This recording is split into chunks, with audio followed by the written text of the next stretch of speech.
Bonjour et bienvenue sur ma chaîne YouTube. Dans cette vidéo, je vais vous parler de 5 produits skincare que j'ai achetés moi-même, que j'ai utilisés, que j'ai testés.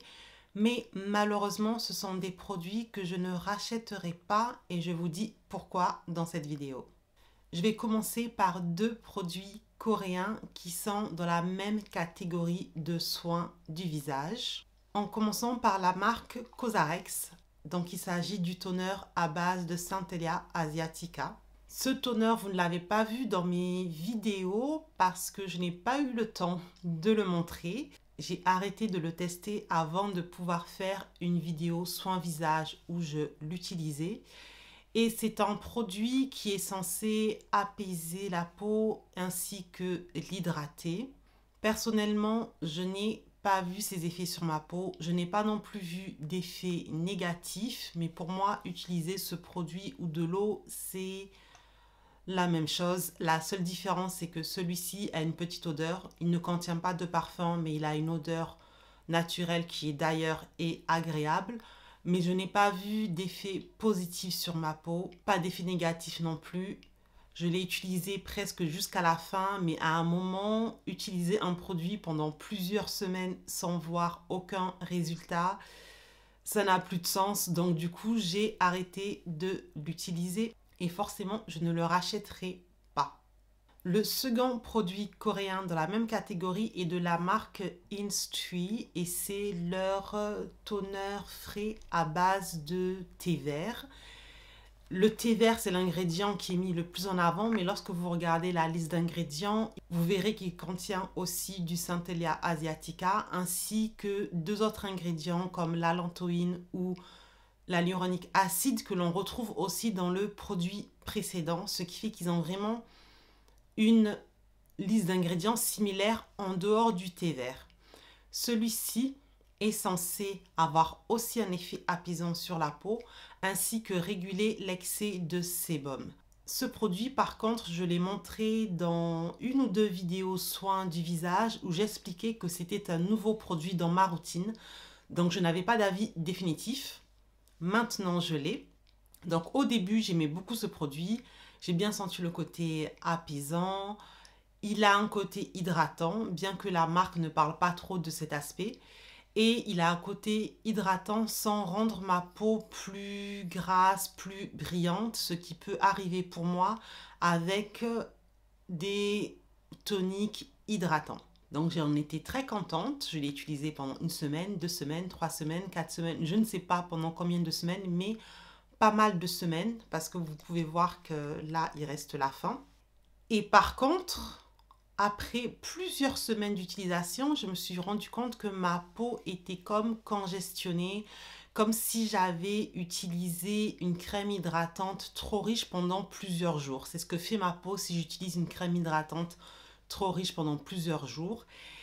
Et au début, je n'ai pas tout de suite associé ce qui se passait avec ma peau avec ce produit parce que pendant plusieurs semaines, je n'ai pas eu de problème. Sauf que en regardant, eh bien, je me suis dit, c'est le dernier produit que j'ai rajouté dans ma routine. Peut-être que c'est ce produit le coupable.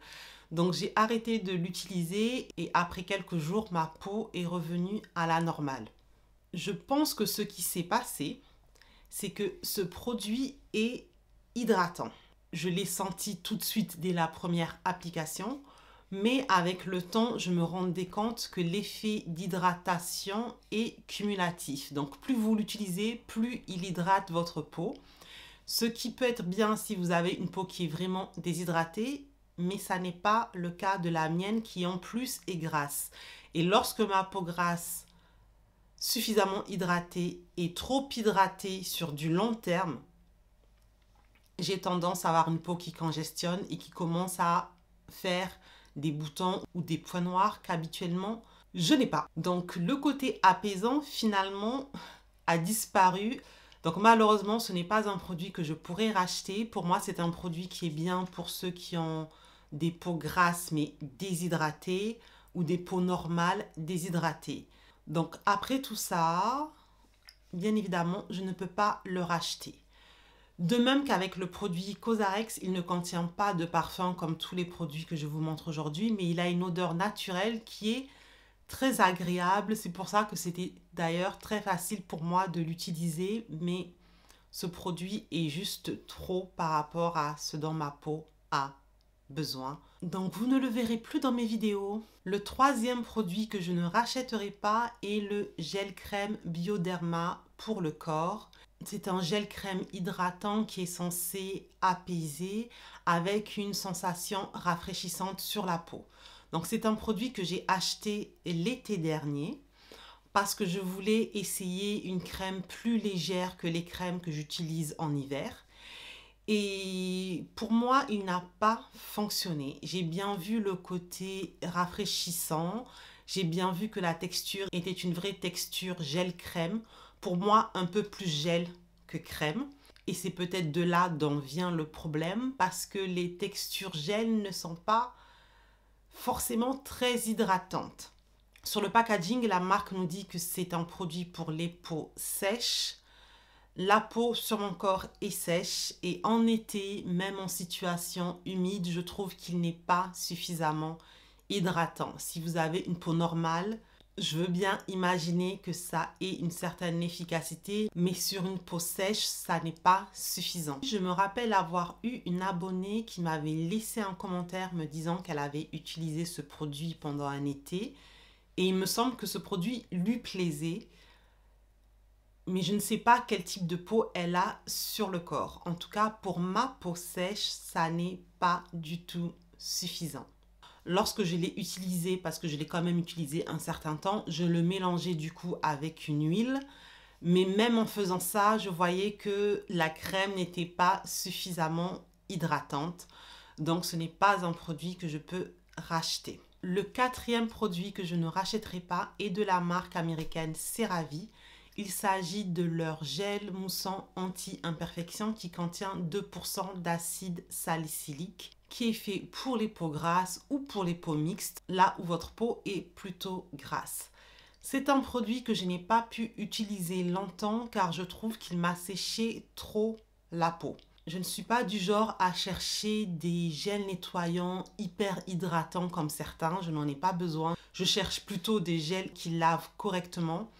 Mais celui-ci m'irrite la peau quand je l'utilise et il m'assèche trop la peau. Si vous avez une peau très grasse ou une peau grasse, mais vous êtes plus jeune, par exemple, une personne qui serait encore ado ou très jeune adulte, peut-être que vous ne sentirez pas ce côté asséchant, mais sur ma peau, je l'ai bien senti. Et pour qu'un gel nettoyant à base de salicylique acide soit efficace, il faut quand même l'utiliser plusieurs fois par semaine. Et ce produit, je ne peux pas l'utiliser plusieurs fois par semaine. Donc, j'ai dû l'arrêter assez rapidement. J'ai fini par le finir en lavant mes pinceaux de maquillage avec. Donc, il n'est pas parti à la poubelle, mais c'est un produit que je ne pourrai pas racheter. Le cinquième et dernier produit que je ne rachèterai pas est de la marque anglaise The Face Theory et il s'agit de leur gel nettoyant clarifiant que vous avez dû voir plusieurs fois dans mes vidéos. Alors ce produit est un nettoyant qui vient sous forme de crème qui ne mousse pas vraiment lorsque vous l'appliquez sur la peau et c'est déjà mon premier bémol. Je n'aime pas les nettoyants qui ne moussent pas. Donc, je l'utilisais vraiment en tant que gel nettoyant exfoliant car il contient de l'acide salicylique, de l'acide glycolique et de l'acide lactique.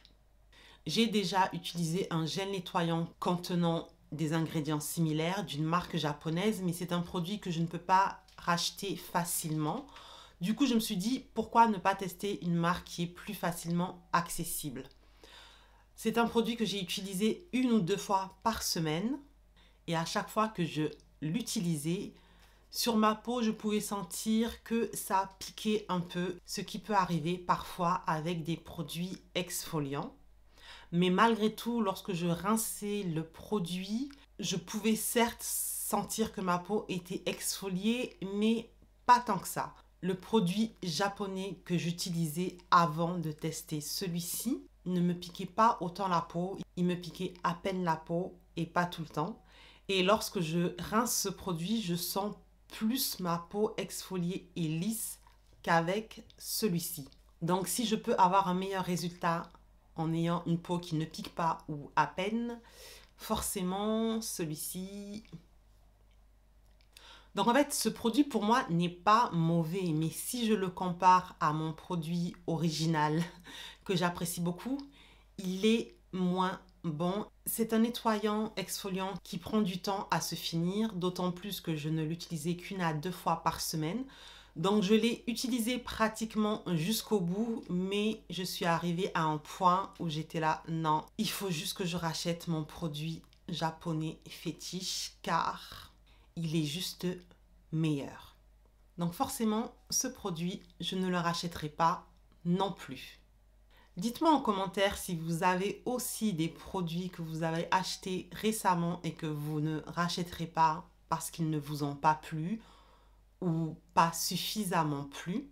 Et si vous avez déjà utilisé les produits que j'ai montrés dans cette vidéo, dites-moi en commentaire ce que vous en avez pensé. Merci d'avoir regardé jusqu'au bout et on se voit dans la prochaine vidéo. Bye bye!